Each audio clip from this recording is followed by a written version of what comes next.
વિરલ તિરગર. દર્શક મિત્રો, એક એવું નામ છે કે જ્યારે આપણે ગફુલીની વાત કરીએ, ટીમલીની વાત કરીએ તો ટીમલી કિંગ તરીકે જાણીતા છે. આદિવાસી વિસ્તાર અંબાજીથી લઈને ઉમરગામ સુધીનો જે પટ્ટો છે ત્યાં ઘેર ઘેર આ નામ ગુંજી રહ્યું છે, તેમની ટીમલી થકી, તેમના કામ થકી. એવા અનેક કાર્યક્રમો છે કે જે લાઈવ શોની વાત કરીએ કે પછી સ્ટુડિયો રેકોર્ડિંગ હોય, હંમેશા તેઓ આગળ પડતો ભાગ ભજવે છે. તો તેવા એક ઉમદા કલાકાર આપણી સાથે છે.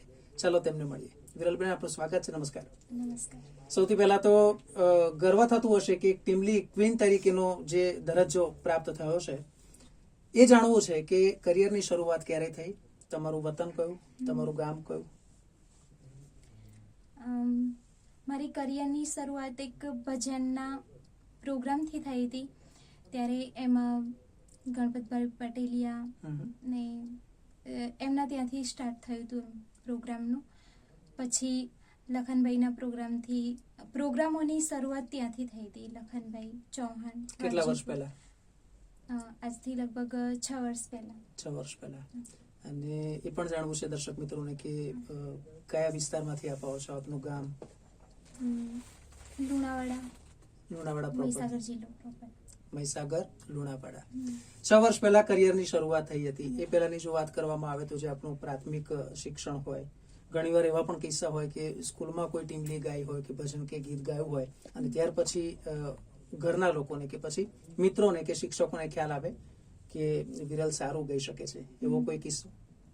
હા, સ્કૂલના જે સર હોય છે ને એમના જોડે બહુ ટાઈમથી મતલબ આમ ગરબા, ગઝલ એવા બધા પ્રોગ્રામ કરતા હતા એમ. અને એ રીતે તમારી આ ટેલેન્ટ બહાર આવી. બરાબર. તમે લખનભાઈનું નામ લીધું. લખનભાઈનો સપોર્ટ કઈ રીતે મળે છે? પ્રોગ્રામો દ્વારા. લાઈવ કોઈ હોય કે સ્ટેજ પરફોર્મન્સ હોય તો જાવ છો, હોય એમાં જવાનું. બરાબર. ટીમલી કે ગફુલીમાં જ્યારે તમારું નામ આવે છે અને એ લાઈવમાં પણ તમે જાઓ છો, તમારી ફેવરિટ ટીમલી કઈ? ટીમલીમાં તો 900 ની નોટ જે આલ્બમ ચાલ્યું હતું એ જગદીશભાઈ સુપરહિટ. હા, સુપરહિટ. જગદીશભાઈની સાથે તમે હતા. ને ફર્સ્ટ મારું તો આંબલિયાની ડાળી. બરાબર. તો પેલા 900 ની નોટ થઈ જાય. 900 ની નોટ એટલે આ ખ્યાલ ના આવ્યો. 1000 ની નોટ હોય, 500 ની નોટ હોય, પણ 900 ની નોટ એટલે પાછળનું ગણિત શું હતું?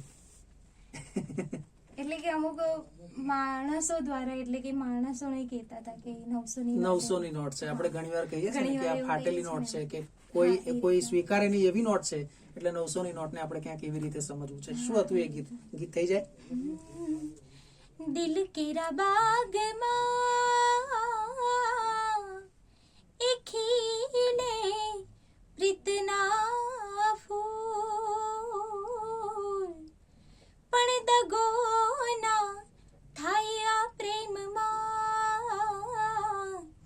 એ જો દિલથી પ્રીત હોય વિશ્વાસમાં, નારે વપરાય નારે અપાય છોરી, સાનો તને વાટ છે 900 ની નોટ છે. જાજા વિચાર થાય આ જુવાની કહેવાય, થોડું વિચારી લેવાય, આમાં ઘણી માથાકૂટ છે. ઘણી માથાકૂટ છે, પણ તેમ છતાં આપણને જે આનંદ છે એ છે કે જે સુરાવલી છે, એના જે સૂર છે એ ખરેખર જે કોકિલ કંઠી કહી શકાય એવો આ સૂર છે.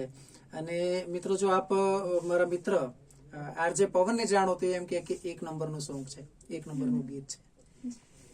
એક બાબત મારે એ જાણવી છે કે આ વિસ્તારમાં જ્યારે પણ હોય તો જે ટીમલી છે કે ગફુલી છે એને સૌથી વધારે મહત્વ આપવામાં આવે છે. પણ આ સિવાયના જે વિસ્તાર છે, હું ઉત્તર ગુજરાતની વાત કરું કે સૌરાષ્ટ્રની, તો ત્યાંના લોકો થોડું ટીમલી અથવા તો ગફુલી વિશે થોડું ઓછું જાણે છે. ટીમલી કદાચ એટલું જાણે છે કે નવરાત્રીમાં એક ટીમલીના સ્ટેપ હોય છે અને એટલું એમને આવડતું હોય છે, એ સિવાય નથી જાણતા. તો ટીમલી અને ગફુલી એ શું છે, એનો ફરક શું છે? આદિવાસી સંસ્કૃતિનું જે લોકગીતો હોય, મતલબ ટીમલી તરીકે ઓળખવામાં આવે છે. બરાબર. ઉત્તર ગુજરાત કે આપણે ગુજરાત બાજુના, એટલે લોકગીતો ત્યાં ગુજરાતી લોકગીતો ને ઉત્તર ગુજરાતના ગીતો. તો આ મુખ્ય તફાવત છે. હા, મુખ્ય. અને કોઈ લગ્ન ગીતની વાત કરીએ, લગ્ન ગીતની લઈને કોઈ ટીમલી કેવું ખરું? લગન ગીતની ખરી ના એટલે અલગ ટીમલી હોય કે કોમન હોય? અલગ હોય છે થોડી. અલગ હોય છે. હમ. અને તમે એક બીજું પણ હમણાં ગીત બોલ્યા હતા, હમ. એ બીજું ગીત કયું હતું એ જરા કઈ સંભળાવો. મારું ફર્સ્ટ તમારું જે ફર્સ્ટ હતું એ.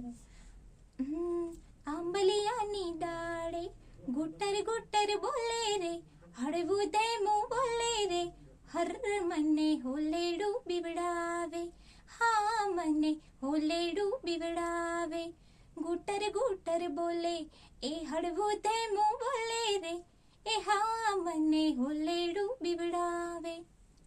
મિત્રો, હળવું હળવું બોલે પણ ક્યાંક જે કહી શકાય ને કે જે પશુ છે, પક્ષી છે, વનસ્પતિ છે, એ આદિવાસી સંસ્કૃતિ છે. એટલે મોટા ભાગે હંમેશા આપણે જોઈએ છે કે જ્યારે કોઈ ટીમલી લખવામાં આવતી હોય તો તેમાં પણ આ પશુ, પક્ષી, પ્રાણી, તેના અવાજનો પણ ક્યાંક ઉલ્લેખ થાય છે. એ જે સંસ્કૃતિ છે, એ જે અહીંની જડ છે એ કેટલી મજબૂત છે તે દર્શાવે છે. તાજેતરમાં હવે જે આપના કોઈ આલ્બમ કે કોઈ સોંગ આવી રહ્યું હોય તો એ વિશે માહિતી આપો. હમણાં એક આલ્બમ હતું, ત્યાં લગભગ 10 મિલિયન પર પહોંચવા આવ્યું છે. શું વાત છે? ટીમલીનું કયું હતું? થઈ જાય ખડખડ થઈ જાય. હાય રે છોરા અપસુકનું મને હું થઈ ગયું, હાય રે છોરા અપસુકનું મને હું થઈ ગયું, હે મને નાની ઉંમરમાં, મને બાલી ઉંમરમાં પ્યાર થઈ ગયો, હાય રે છોરા અપસુકનું તને હું થઈ ગયું. એટલે મિત્રો, જે અપશુકન શું થઈ ગયું તને, હાયરે છોરા, આ જે ગીત છે, ગીતની કડી છે, પણ સૌથી મહત્વની અને મજેદાર બાબત એ છે કે આ સંસ્કૃતિ છે તે ખૂબ જ મજબૂત જડ સાથે આપણને જોવા મળે છે.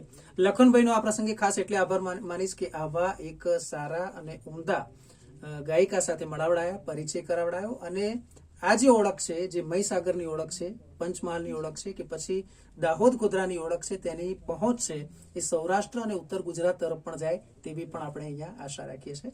તો આપ વિરલ અમારી સાથે જોડાયા, દર્શક મિત્રોને ખૂબ જ રોચક માહિતી આપી, ખૂબ સુંદર મજાના ગીતો ગાયા, ચોક્કસથી તેમને પણ પસંદ પડ્યું હશે.